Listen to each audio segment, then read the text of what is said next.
Oded rescues captured women and children. King Ahaz became king of Judah at the age of 20. He turned his back on God to worship Baal and other false gods instead. Others in the nation followed his wicked example. Many years before, the Jewish people had been divided into two nations. King Ahaz ruled the Jews in the south, while King Pekah ruled the Jews in the northern kingdom of Israel.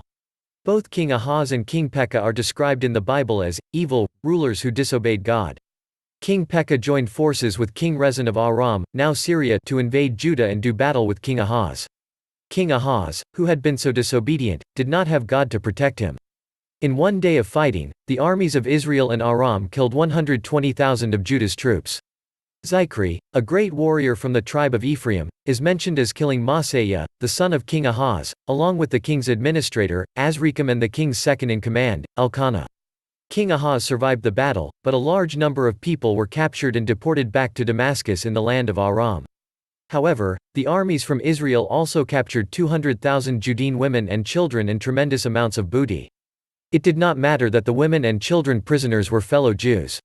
The army of Israel planned to take them back to Samaria in Israel to sell them as slaves. They also intended to steal their animals and treasures. The women and children were marched on the trip north along with the stolen booty. Among them were those who were old and weak.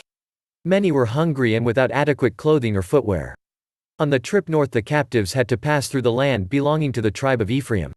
Although this tribe has sent soldiers to fight, when the tribal leaders saw the women and children taken as prisoners, they knew this was not the right thing to do. In the town of Samaria there was a prophet of God called Oded. God had a message for him to deliver to the triumphant troops. He bravely went out to meet the returning army. "Look," he exclaimed. "The Lord God was angry with Judah and let you capture them, but you have butchered them without mercy, and all heaven is disturbed. Are you going to make slaves of these people from Judah and Jerusalem? What about your own sins against the Lord your God?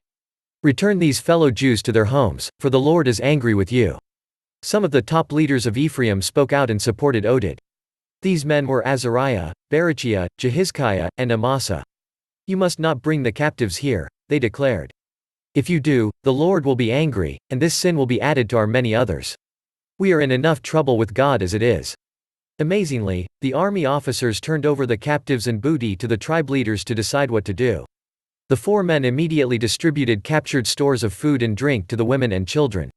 They gave clothing and shoes to the prisoners who needed it. Then they put the elderly and sick on donkeys and led the prisoners back to Judah with an armed escort. They took the women and children back to Jericho and released them to be reunited with their families. The armed escorts then returned to Israel. The prophet Oded bravely gave God's message, and the leaders of Ephraim supported him. Over 200,000 women and children were rescued from slavery and set free.